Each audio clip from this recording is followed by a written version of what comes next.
Hey guys, it's Tyler Stroke from Universal Rackets, also known as Pickleball with Tyler, and today we are going over the return of serve. Now, in my opinion, the return of serve is the #1 shot that you need to know.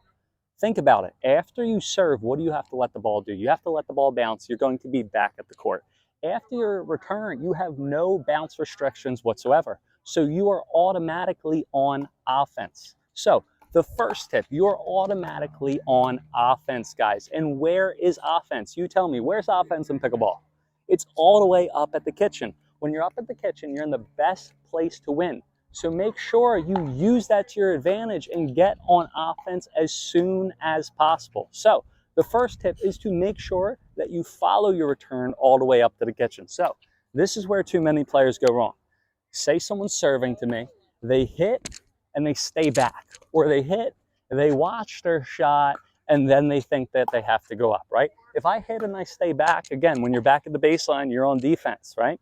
But if I hit and I watch my shot to see if it goes in, right? A lot of players do that. They hit, oh wait, did it go in, did it not? No, look, so I hit it, I watch it, then the next ball that I hit is around here. And where is here, guys? This is the transition zone. This is where you do not want to be at pickleball. If you're in the transition zone, or if you can get your opponent in transition zone, which is good, but if you're here, try to hit all your shots here. You're going to have a hard time. So what I want you to do is hit the ball and move forward through it and then get up to the kitchen, okay? So I want you to hit and move through your shot. Notice when I return, I'll do a forehand first, right? So I'm going to do my forehand first, hit, boom. Here, I'm going to do my backhand now for you guys. Here we are. So let's do a one-hander and a two-hander. So I'm going to do my one-hander, boom. Okay, here we are. I'm going to do my two-handed backhand return. Here we are. Let's go. I'm going to hit, boom. And then I'm going to be here. Notice, I'm moving through my shot. Another big thing is I'm not hitting, stopping, and then moving forward. I am keeping on moving the shot. Pretend the kitchen is a current. It is pulling you in. I like to think, I don't know why, but I think of Finding Nemo and Dory. Keep on swimming, keep on swimming. You want to keep on moving all the way up to the kitchen. Once again, keep on moving all the way up to the kitchen. Now, another big thing. A lot of players, maybe they're like, Tyler, I'm getting up to the kitchen, but I have trouble with that next ball. It's because you're going too fast. Notice when I did those previous demonstrations, and go back maybe 5, 10, 15 seconds and check them out. When I did those demonstrations, did I sprint? Was I Usain Bolt? No, I didn't sprint. All I did was hit and move forward and through. I'm not Jamaican sprinter, okay? I'm not doing this. I'm not going like this, forward, boom. Why? Why do you not want to sprint when you're returning in pickleball? Let me know in the comments. Why? Because if you sprint, it's going to be super hard to change direction when you hit. Think, if I'm going like this and sprinting so fast, I have to stop my body and then move. It's going to be super difficult to change direction again. So if I hit and I move super fast, I can't get to any side. So that's why you want to move through the ball. It's not a sprint. It's not a race. Move through it. Now, another big tip, if you want to get your return in every single time when you hit in pickleball in the most effective place possible, where is it?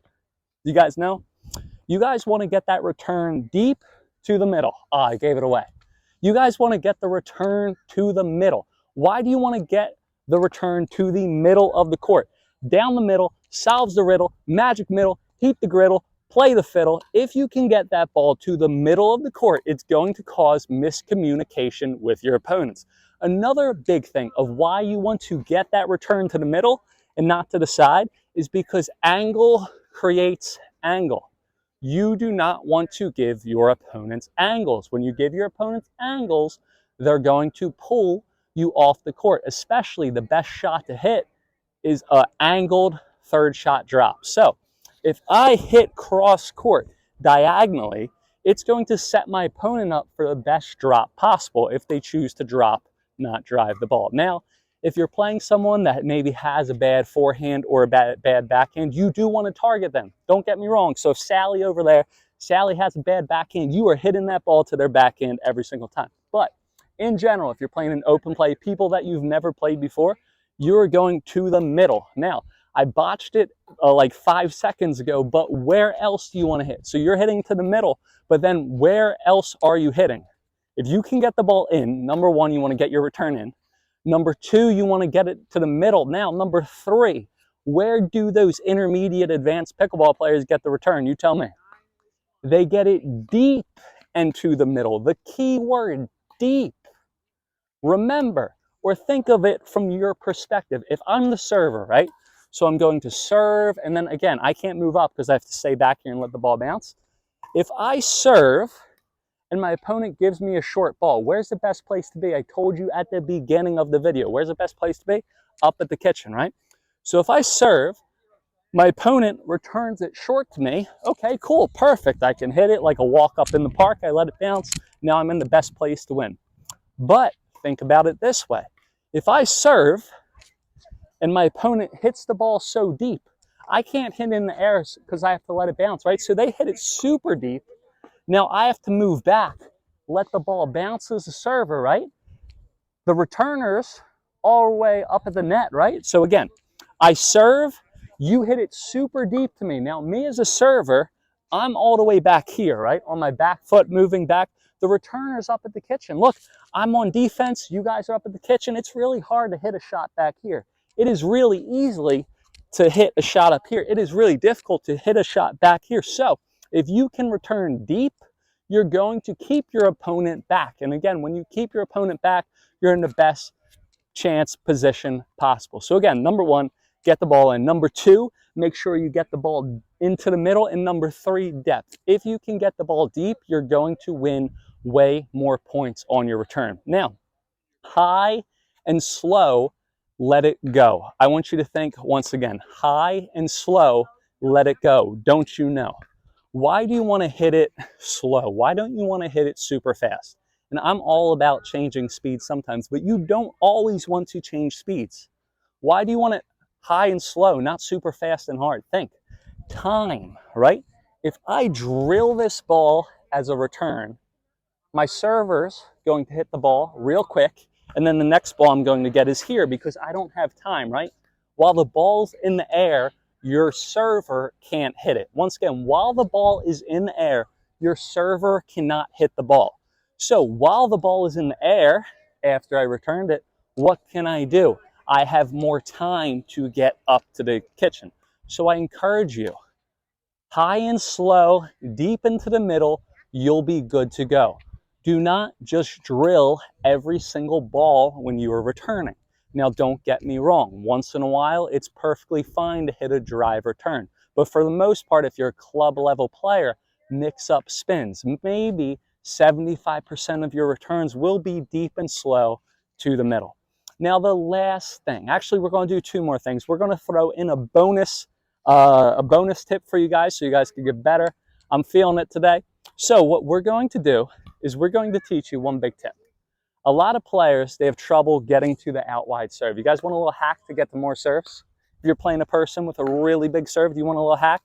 Let's go, here we are. So instead of facing straight ahead where players normally face, or I'm facing straight ahead, look, I can walk directly straight ahead. My toes are facing straight ahead. I want you to face your toes directly towards your opponent. Look, so if I kept on walking and I wouldn't turn, I would walk directly towards where my server is serving. So once again, what I want you to do is instead of facing straight ahead, I want you to turn your toes this way and you're going to be in a better position. Now, if the ball's out wide, I can cut the angle right here. And if the ball's down the tee, look, I can cut the angle over here. Instead of, if my toes are here, if the ball's out wide, say if it's a short angle, I have to move to the side. If the ball's down the middle, I have to move to the side. The best way to cut distance is to create an angle, right? Diagonally is the fastest distance between 2 points. So if you can cut the court in angles, you can also use this in your general play. You're going to win so many more points, or at least get to way more balls. Now, the last thing that I need you to do, and I hope this is recording. Let me check real quick. I was just thinking about it. Good, perfect, perfect, perfect. All right. Now, the last thing that I need you to do is make sure you turn and take your paddle back. When you're returning, it's a basic forehand or backhand ground stroke. Why players go wrong with the return, they have no power, is because they're facing forward and now they try to hit, I hit it too short. Or they're facing this way, I hit it too short. Look, my body is not turned sideways. When I hit this return, if I hit a forehand return, watch what I'm going to do. I'm going to be sideways and I'm going to take my paddle back, hit, and move through the ball. If I have a backhand return, I want you to watch this. Ready? I'm going to be sideways, paddle back, or one-hander, and then I'm going to move through the ball. As soon as the ball crosses the net, as soon as you recognize if it's a forehand or a backhand, you either want to be like this or you want to be like this or like this. You never want to be like this. If your opponent serves the ball in the net, and I want you to practice this, see if they serve it in the net, I'm going to already be like this. If they serve it in the net, I'm going to be already like this. You don't want to wait for the ball to come to you. A lot of players, maybe they turn. They're like, okay, Tyler, I already turned, but I still have trouble with my returns. It's because this. Either you don't turn, and that's not good, or watch. So say the ball's my fist now, right? The ball's my fist. The ball's coming. I'm turning. I got it jammed. Look how close it is, right? Let me do it this way, right? So the ball's coming. I'm turning. I got it jammed. Instead, watch. Paddle back, body sideways. The ball's coming. Now when I proceed with my swing, look, it's out in front when I hit. So if you can take your paddle back, if you can be sideways, if you can move through your return to get up to the kitchen, because it's when you're up at the kitchen, you're in the best place to win. And if you can return your balls, what? Number one, you want to get it in. Number two, to the middle, and number three, deep. You will be so much more effective when you hit your returns. And lastly, again, you want your toes facing directly towards your opponent. Now, I hope you guys enjoyed that video. We have free daily meetup trainings. Actually, we're doing it 2 times a week currently. I put the link to the description in that for that. Also, we run universal rackets. We run pickleball programming all over the Philadelphia, Jersey Shore, and Florida area. Make sure to check that out. Make sure to follow me on Instagram, Pickleball with Tyler, and stay tuned for new videos. Whew. Wow, this was like a 16-minute long video, longest one yet. I'm a little bit out of breath, but I'll see you guys on court in the next time.